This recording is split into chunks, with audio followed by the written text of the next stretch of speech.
way, I think, of describing what's happened not only from a California context, but a global and national context, the magnitude of what has happened with this pandemic, the impact it's had on individuals, lives lost, but also the economic consequences of this virus are now just coming into sharper focus, and a sharper picture is being painted about the present and the future.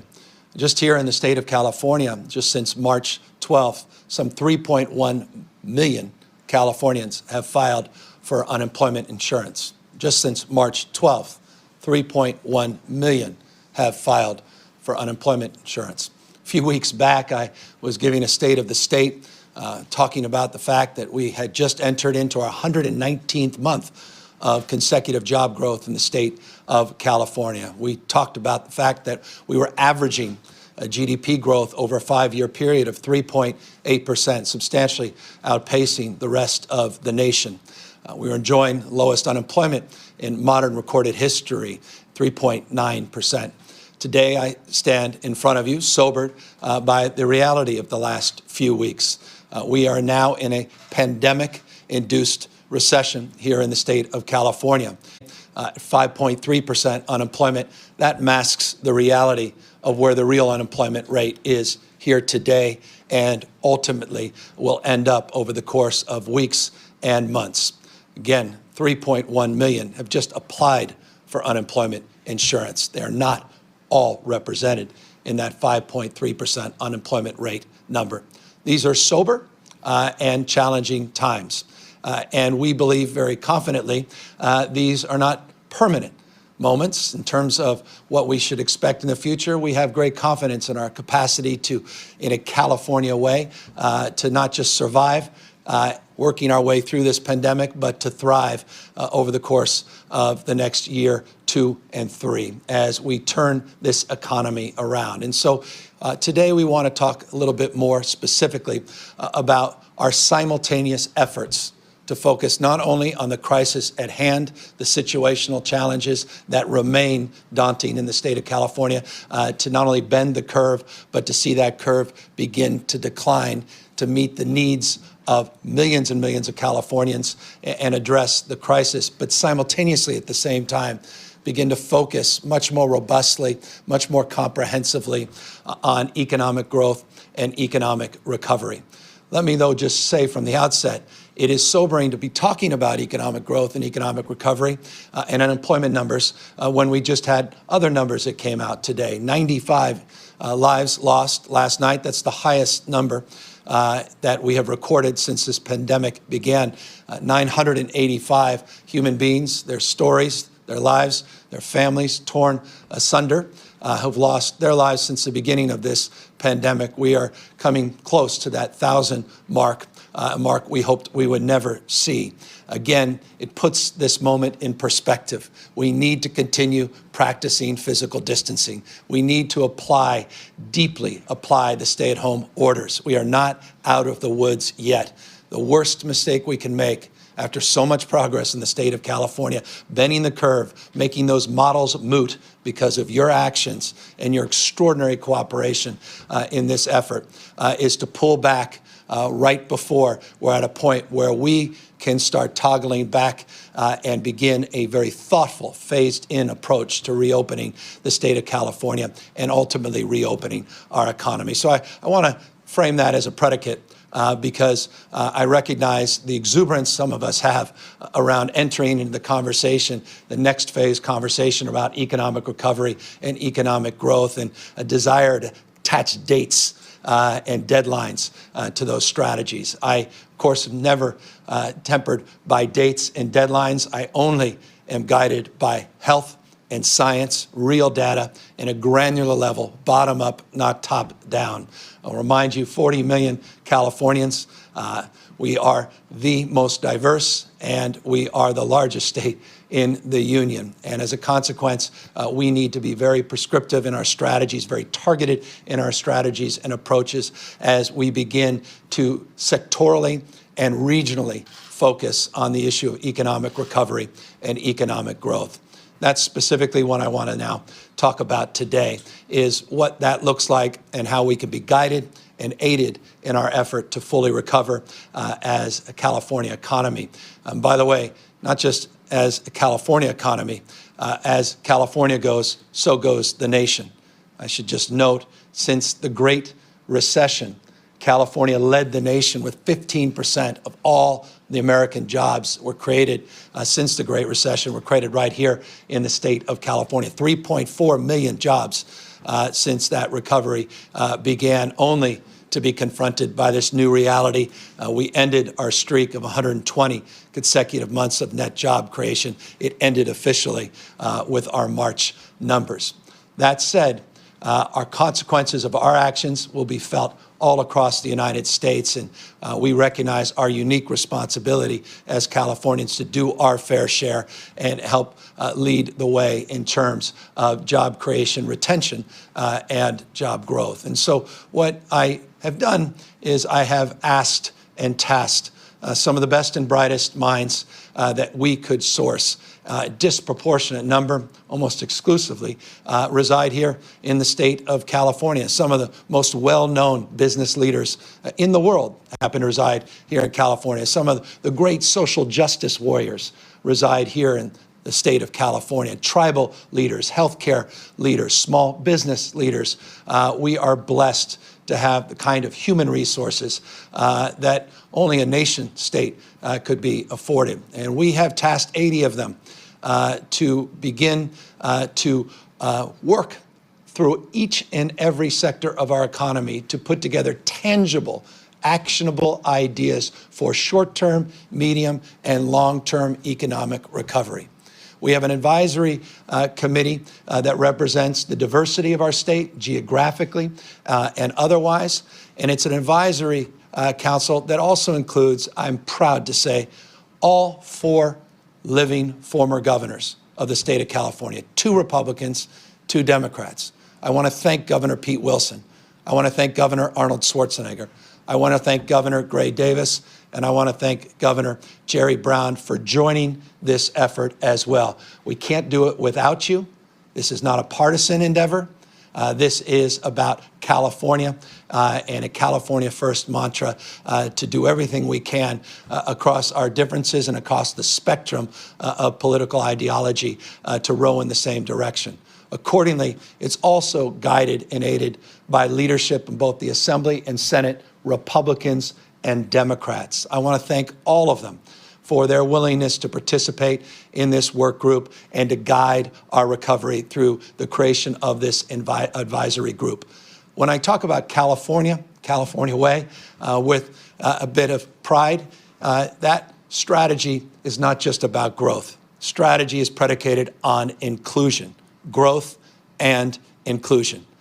We respectfully submit that before we entered into this deep challenging times, that those challenging times, despite those economic numbers, were very, very visible in a bifurcated and hybrid reality for many that were having the experience and benefits of the economy and others that were still struggling and left behind. A wealth and income inequality and divide that was among the highest in the nation. Poverty rates, homeless rates in this state, despite the incredible economic growth that really were an outrage and deserved the critique and criticism that we were well aware and certainly received from those that felt we should do more and do better. And so I say that to make this point. We are guided in our recovery with those considerations at heart, deeply at heart, and deeply in our minds.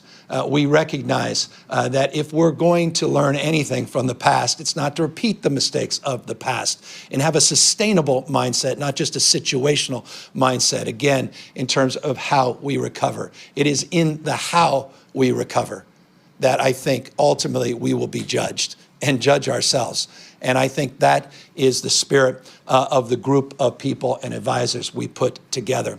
I have 4 of those advisors, one physically here, who will be co-chairing our efforts, Tom Steyer. I have 3 others that will participate on a video in just a moment and lay out and present their reasons for why they're joining this advisory council, but more importantly, what they hope we can achieve through these efforts. I'm blessed, as I introduce our chair, Tom Steyer, to just introduce him. He needs an introduction, but perhaps in a different way for many. I got to know Tom through his strong advocacy with his wife, Kat, when in 2007, they started to focus not on the bottom line, but a triple bottom line, where they began to focus on the needs of others in a very robust and meaningful way through the development of a nonprofit community bank.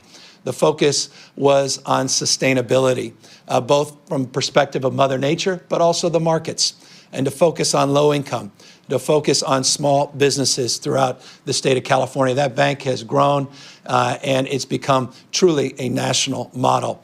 Tom, of course, made his career understanding the economy in ways few of us could understand. His insight, his capacity to make investments, to see those investments pay off, his capacity to see the world, not just locally, nationally, but internationally, brings those skill sets to bear as well. So values and also an understanding of free markets, understanding capitalism, unfettered and otherwise.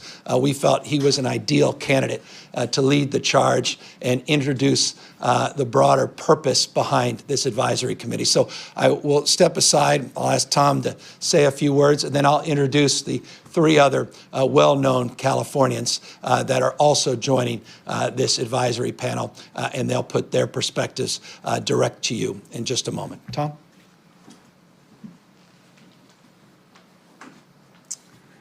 Thank you, Gavin.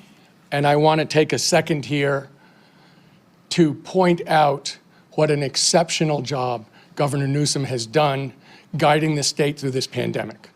He has been a steady hand, he's been decisive, he's been forward-thinking, and he has won the admiration of people across the state of California, across the United States, and around the world. He has really done an exceptionally good job, and I think he deserves all of our support and admiration. Health and safety have to be paramount here in California, but everyone is also hurting economically. People across the state are worried about their jobs, and they're worried about taking care of their families.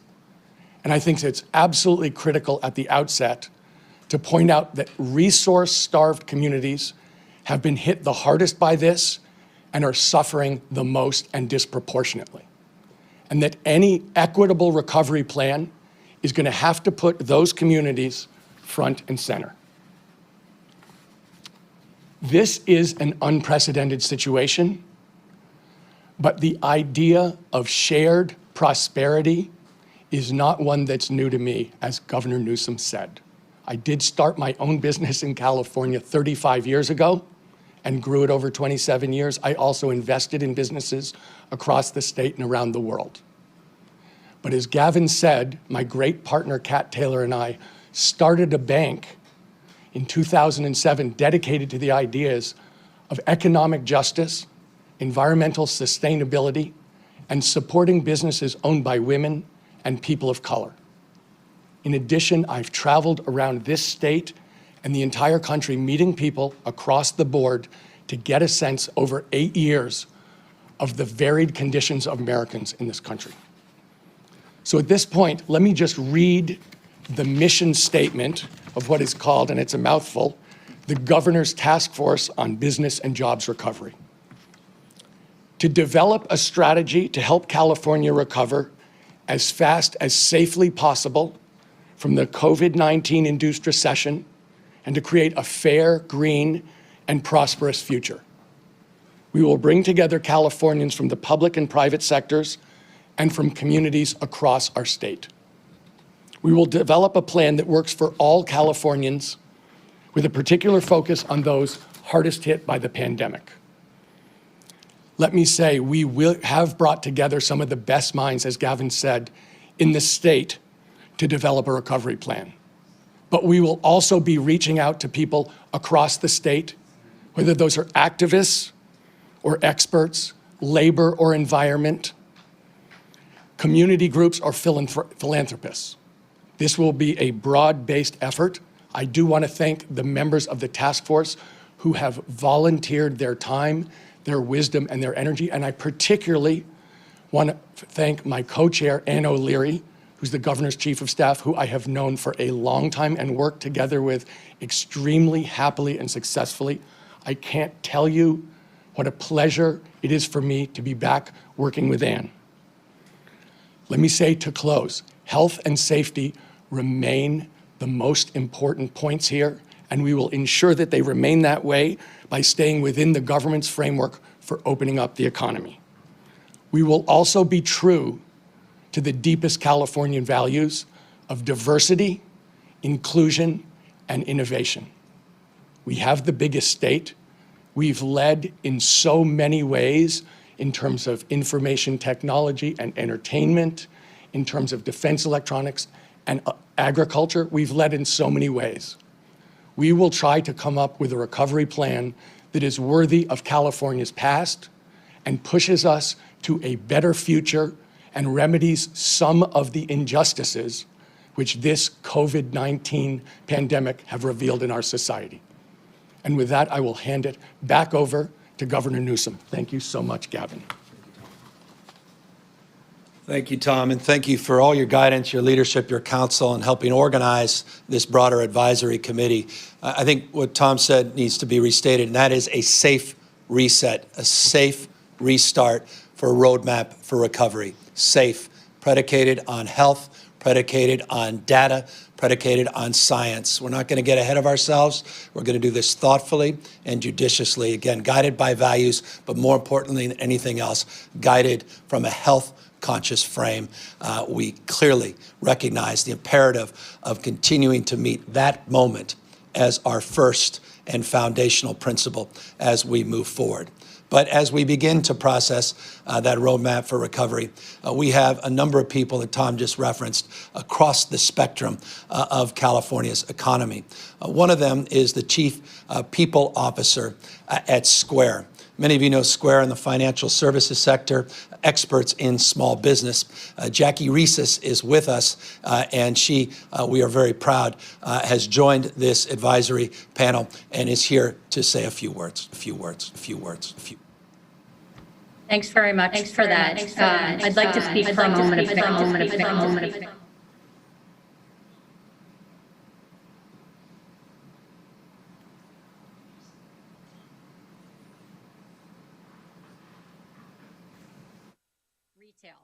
Businesses have laid off staff, they've ceased operations, and a typical small business has only 30 days of cash on hand. Today marks day 29 of California's stay at home. Entrepreneurs are adapting in ways they would have never imagined. Restaurants have become online marketplaces, fitness instructors are teaching virtual classes. So we are seeing the grit of the entrepreneurial spirit that underpins California's economy. It's being tested and with many businesses at 60 to 80% below their average. As small business prepares to reopen, they have to manage various cash flow concerns. First, marketing. They need to let their customers know when are they open, what's for sale. Second, they need to manage their inventory and keep the shelves stocked. And third, they need to pay off the debt they've amassed on their credit cards, trying to keep things afloat during stay at home. So as we think about support for small business through this crisis, we need to think across the broad spectrum of needs, many of which are new. Congress created the Paycheck Protection Program to give businesses access to much needed funds to cover expenses. The demand was so huge that the funds ran dry quickly. The PPP should continue to be funded, but Congress and the administration have to go further and create additional mechanisms to support businesses that so desperately need the assistance. Our smallest businesses were underrepresented in the first wave of PPP funding. So hopefully they'll have more opportunities to apply so we can make sure the shops we pass every day in our neighborhoods get the chance to survive with SBA support. Governor Newsom has said that California is the rocket fuel powering America's resurgence. As we reopen, that will absolutely be true again, and small businesses will be at the heart of that recovery. Thank you. Thank you. Thank you. Thank you. Thank you.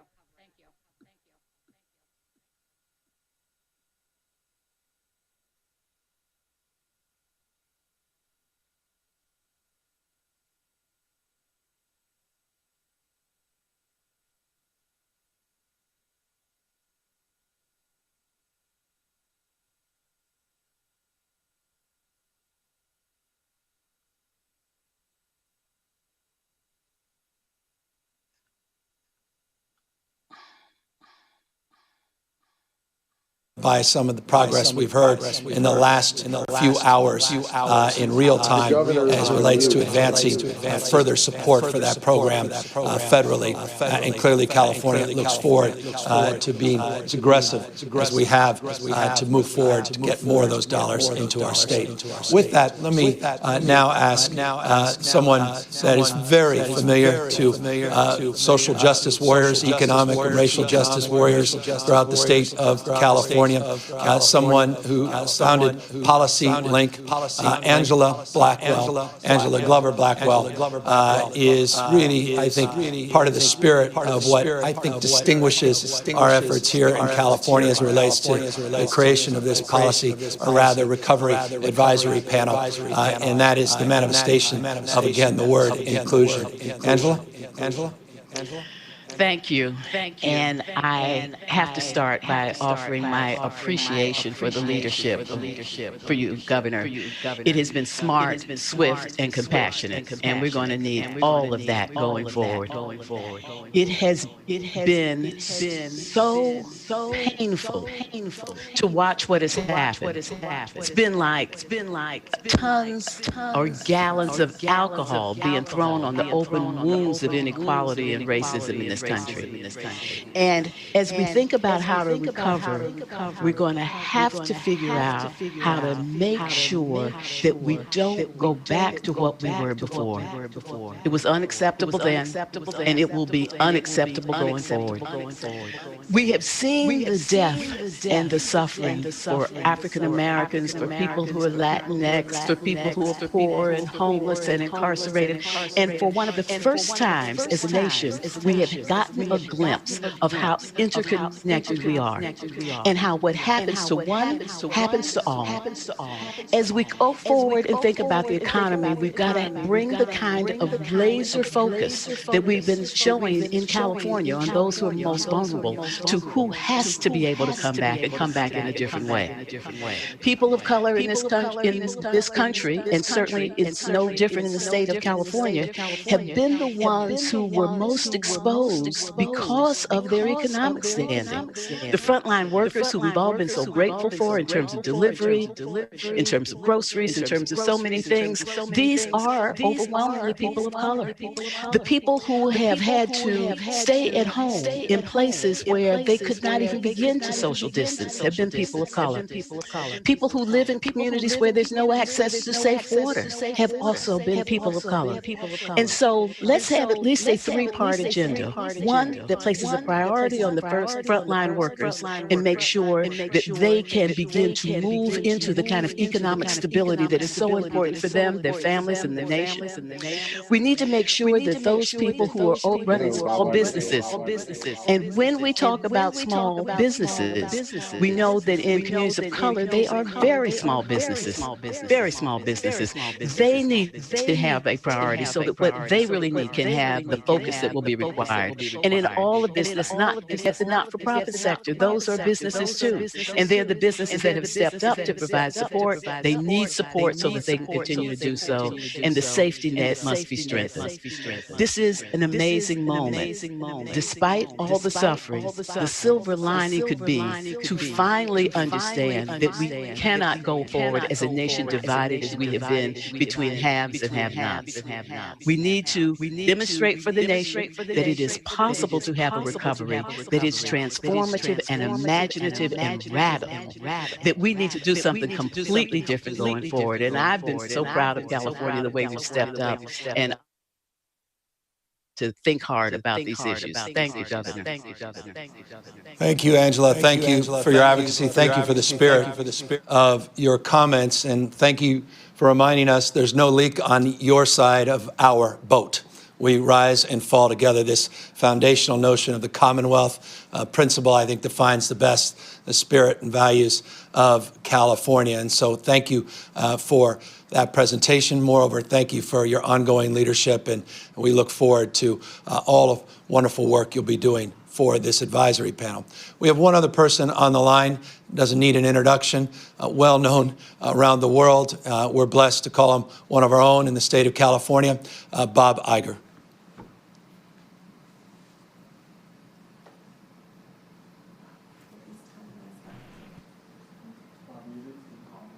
As you noted, we are one of our state's largest employers. Our products are hugely popular in California and across the globe. We were one of the first businesses to cease operations when the threat of the virus became acute. And now at the Walt Disney Company, we really have two priorities: getting our people back to work, as thousands have been furloughed during this business shutdown, and offering our guests and customers great entertainment experiences, whether it's a visit to Disneyland, going to a movie theater, or a live sporting event on ESPN. But we also know that we need to be really smart about how we reopen our businesses so that everyone can feel safe, both our employees and our customers. And in order to achieve this balance, we think that collection and protective measures are likely necessary. We stand ready to implement them when available and to do everything that we can at the Walt Disney Company to restart our businesses under safe and reliable conditions. I've agreed to join this commission to contribute what we at Disney have learned and what we will be doing, but also to learn from others in order to help Disney get back to the business of entertaining people in the state of California and around the world. You know, at Disney also, we never really lose hope, and we are always optimistic, but in a crisis like this, we know it demands realism and candor, and we appreciate the fact, Governor Newsom, that we've had both of those things from you during this very trying time. Thanks for the opportunity to join you on this commission and to contribute what we can. Tremendous. Thank you, Bob. Thank you for your comments, and thank you for your leadership and support of these efforts. To all of you that were on the call, we're very, very grateful to each and every one of you. I should just extend, we have now 80 people that are part of this advisory panel. Not only people like Bob Iger, representing some of the largest businesses anywhere in the world, and certainly here as one of the largest employers in the state of California, but we have representatives including Ida Alvarez, who ran the SBA under the Clinton administration. We have Janet Yellen, who joined this effort, former Fed chair, talking to us about community QE and the MLF program. We have people with unique expertise and insight, particularly in organized labor. Mary Kay Henry, the international president of SCIU, predominantly a healthcare labor organization. Willie Adams, ILWU, international president, as part of this effort. We have Tribal Chairman Ramirez, who joined this effort. Healthcare, Lloyd Dean, and people like Greg Adams, the largest health companies in the world, Kaiser, also part of this effort. I could be a peril going through the list of everybody's name, leaving people off like Tim Cook or Mark Benioff and many others that have joined, all of them eager to participate. And I should just say all of them, we had the chance to reach out to all of them, and universally people said, let me know how I can help. Let me know how I can be supportive. We'll start convening meetings very shortly. Obviously, we will break down the work of this large group into subcategories in entertainment, hospitality. We have the CEO of Williams-Sonoma, retail, obviously issues related to manufacturing needs in the Central Valley, Northern California, in the Central Coast, not just Southern California, and some of our coastal economies. It's a regional, sectoral effort, truly bottom up, informed by the expertise of these advisors, and it's supplemental to the existing work groups that we have. We have an economic council of advisors that continues to do their work in concert in a collaborative spirit with this new advisory panel. We have the Future of Work Commission, which is a who's who of people thinking about the future in a very different way. They've been working now for months. So all of these things will knit nicely together and help us get to where we all want to go. Hand in hand with labor, business, environmental consciousness, social justice frame, and of course, an eye always on partnering and strengthening relationships with the legislature, which will be fundamental and foundational in moving us forward, and humbled by the fact that we have 4 governors that represent decades of leadership in the state of California that are also advising. And I just say personally humbled by that, because it means a great deal to me personally and on behalf of a grateful state. I just want to extend that on behalf of 40 million people, that those governors are willing to put themselves out here in this light and participate in this outstanding effort. And so that's broad strokes what we wanted to announce today. Forgive the technical difficulties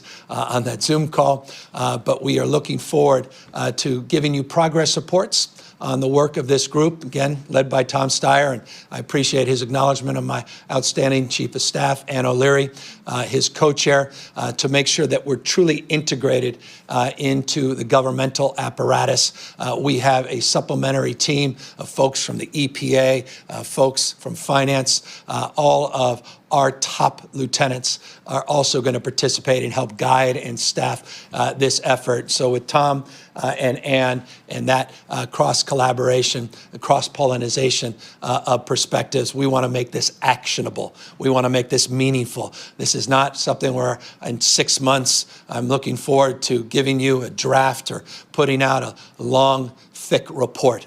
We want in real time to demonstrate meaningful reforms, meaningful changes. We're working on bonds, working on all kinds of financial mechanisms to jumpstart this economy, loans and grants, how we use I can go on and on, except to say work is already underway, progress is being made, and we look forward to seeing more of that in the weeks ahead, not just months ahead. With that in mind, let me paint a picture of what's ahead in terms of our expectations as we not only talk about a roadmap for recovery, but we talk about a strategy to begin to toggle back and forth in terms of our efforts to begin to soften up on our stay-at-home order. We are not ready to do that yet. I noted in the outset 985 families torn apart because of loss of loved ones, 95, the worst 24-hour period since this virus attacked people in the state of California, the worst number of deaths that we have experienced. That's humbling, and it should be eye-opening to people that think that we're out of the woods. And I just encourage people, as people practice their civic rights and responsibilities and share their voice and advocacy, be it advocacy supporting a cause or advocacy opposing a cause, I just encourage you all to practice physical distancing, to maintain your advocacy mindset in a way that keeps you healthy and keeps your loved ones healthy. And I say loved ones, including our seniors. It's not lost on me, it shouldn't be lost on you, what's happening in our skilled nursing facilities and our senior and our adult day care facilities. Over 3,500 people, we're putting out the numbers in detail today, over 3,500 people tested positive within that system. We have roughly 400 facilities where we have either a staff or we have someone we're caring for that has tested positive. So your death rates are now at the highest they've been, and the number of people in the most vulnerable settings, our seniors, people that literally raised us, built this middle class. You talk about vibrancy in the California economy, the American economy. These are the folks that built that economy, are still most at risk. Big flare up in Tulare County, 157 people in a facility of 167 that have tested positive for COVID-19. I just cannot impress upon folks more. This knows no geography. It knows certainly no party. It knows no region. This is impacting all of us across the state. If you feel you're young and healthy and you're going to be okay, I remind you, you may not have symptoms, but you still may impact others by transmitting, even in an asymptomatic setting. You may transmit that disease to someone you love dearly. And so I cannot encourage you more to maintain our social distancing and continue to practice the physical distancing. And here's why. Hospital numbers went up slightly again yesterday, 1.2%. We continue to have slowed down the rate of growth. We have bent the curve. It has begun to flatten, but again, it's not moving in the direction that we are ready to ultimately celebrate, including the ICUs. The number of people in our ICUs, good news, yesterday went down 1.4%. It's beginning to flatten in the ICUs, but again, not enough to suggest, again, that we are in that next phase that I talked about just a few days ago. So again, please continue to be smart, continue to do what you've done to get us to this point, and continue to give us the opportunity to lay out the criteria that we'll do on a weekly basis every Wednesday, starting next week, as we lay out specific strategies and update you on those 6 areas that we laid out in terms of how we'll begin, not to turn the light switch on, but to move that dimmer back and forth to start to focus on loosening up in a very specific, targeted, and regional way on the stay-at-home order. We are not there yet. So broad strokes, that's where we are today. Again, couldn't be more pleased by the incredible collection of talent that we assembled with this advisory committee that's already at work. And we, of course, are here to make your work easier, members of the press, by answering a few questions that you may have. Hi, thank you for taking my question. Governor, there are several groups that are asking you to and say that you have the authority to issue a moratorium to stop immigration transfers. They're citing concerns over COVID-19 outbreaks and substandard conditions at these detention centers. What is your current position on immigration transfers? Well, it's a legal question. It's a moral and ethical question, but it's also a legal question. And we are looking at our authority. As you know, I signed legislation to make these for-profit prisons in the state of California and ICE detention centers illegal. They sued the state of California. And so I'm guided not just by my desires, but by the Constitution and the law. And so I'll happily update you on the progress of that. But I can assure you I've got a team of people, and you may have been here 2 days ago. We referenced that team very specifically when I made the announcements on making sure that we are providing direct disaster relief checks to people regardless of their immigration status, and other work we're doing to help support all of our diverse communities in the state. We hinted at their work specifically in this space, but we have nothing at this moment to announce. Karma Dickerson, Fox 40. Governor? Yes. Do you have me? Perfectly. Go ahead, Karma. May have lost you. The next one. Guy Marzorati, KQED. Governor, questions on testing. What's the specific number of tests you and the testing task force would like to see on a daily basis as it relates to meeting that first benchmark in the reopening roadmap? And second, I'm curious if it's possible that some of the thousands who signed up for that health corps might be enlisted in contact tracing this summer. Yeah, I think that's a wonderful question on the contact tracing. So we have a whole work group on our contact contact tracing effort. We'll be socializing that, meaning make it public to you next week. We are blessed in California to be resourced with local health systems that have long been in the business of contact tracing.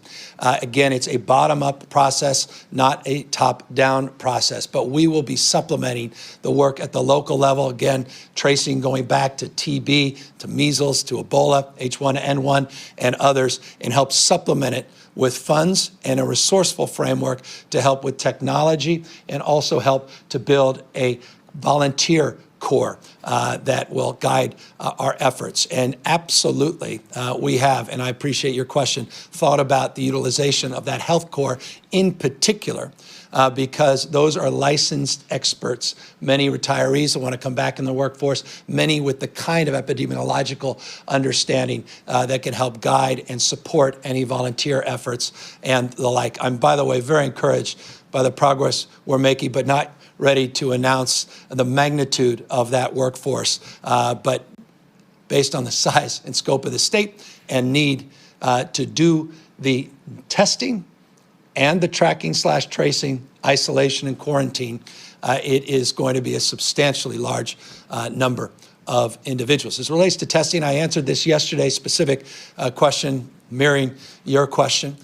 We are seeing substantially larger number of people tested on a daily basis, over 18,800 yesterday, a little over 12,500 today. We are seeing those numbers increase compared to where they were even a week ago.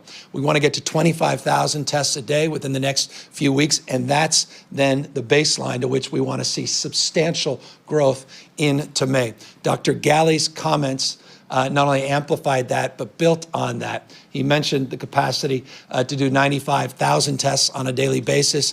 So the month of May will be determinative as we move towards those more audacious goals. It's still modest compared to where we need to be. We created a task force specifically focused on this issue. We have been guided by the incredible expertise at Stanford Medicine, Stanford University, the UCs, and others. We have a team that is truly representative of those institutions, academia, as well as, you know, my co-chair of that effort, one of the largest health insurers in the state of California, Blue Shield CEO, Paul Markovich, who's also co-chairing those efforts, focused not just on PCR tests, also these serology tests, new technologies, and we'll continue to update you on those numbers as they come in. Robert Salonga, Bay Area News Group. Governor, Bay Area and Southern California jurisdictions and counties are moving toward requiring face coverings and masks outdoors. Just want to know if there's any consideration for a statewide mask mandate. Along those lines, we've seen that Los Angeles Mayor, Maryland Governor wear masks in public appearance and news conferences. Want to know why you're not wearing one and whether you plan to. Well, we're here at the State Operations Center. If you saw the protocols to get in this room, you would understand how secure and protected this room is. We practice physical distancing. I haven't been in public. We've been here for these press conferences. But I would encourage people, it's not a substitute to physical distancing. It is absolutely appropriate to wear face coverings, particularly when you're going to the grocery store and doing other essential business, if indeed you cannot practice physical distancing. It's additive, and we certainly believe, and answer your question, you may have heard 2 days ago, I was very prescriptive in terms of the 6 areas of focus as we begin to reopen our economy, that one of those areas was face covering. So yes, we are leaning in that direction, and we are very encouraged by the work that's being done at the local level, all throughout the state of California, and my entire household, from my kids to my wife, on down, when they do the grocery store and do everything else, they try to not just preach as a family, they're practicing by appropriately wearing face coverings as well. Alexei Kosev, SF Chronicle. Sorry, that I have the same question about the face covering, so Thanks. Thanks. Thanks, Alexei. Alex Michelson, Fox 11. Thank you, Governor. I have a broad question about governors. One, what kind of advice are you getting from the governors on the Governor's Advisory Council? And two, in terms of red state governors, if they want to open up their states earlier than California, are you concerned about people from those states potentially traveling to California?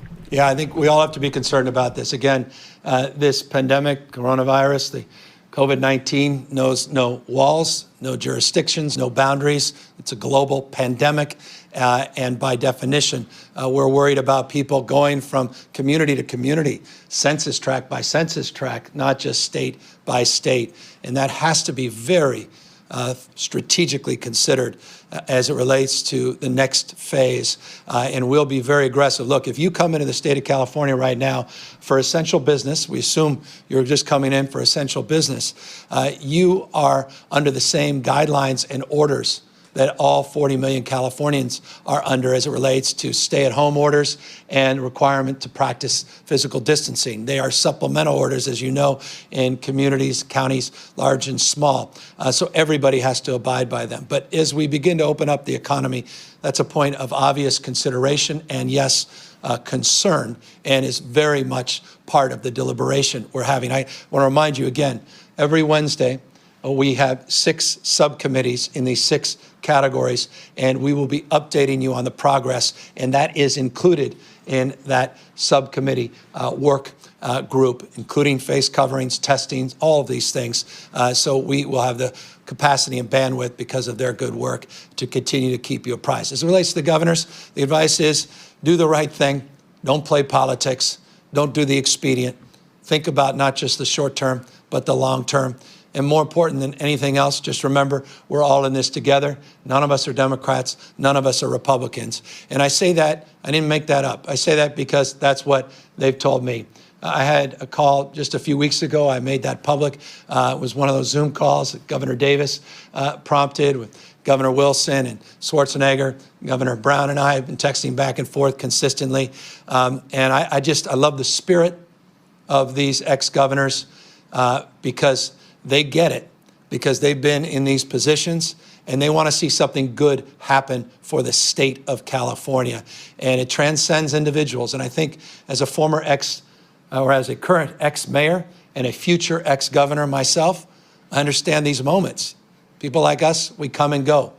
But our state is what we revere beyond anything else. And keeping this state healthy, keeping this state vibrant is our most important responsibility, and that's the spirit of their counsel and their advice. Final question, Marley Martinez, KCRA. Governor, today you've mentioned nursing homes, and you've already outlined steps to protect the most vulnerable at nursing homes and residential care facilities. I have a question for you about transparency. Could you please explain for those who are growing frustrated, why don't facilities and county health departments have to release specific updates related to COVID outbreaks? For example, identifying the facilities, especially at a time when information is so vital. Check your inbox. That will be resolved. I mentioned it about 10 minutes ago.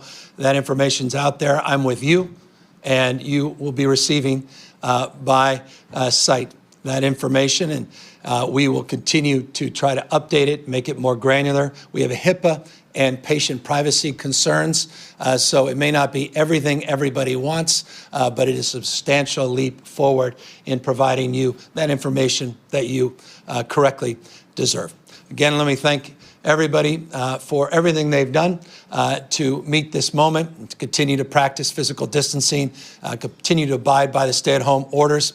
Encourage folks, again, if you choose, to help support our food banks, help support our efforts to reach out to loved ones and seniors that are home, isolated, deliver meals, just volunteer, give blood. Go to our serve.ca.gov website, serve.ca.gov website. Again, everybody stay home, stay safe,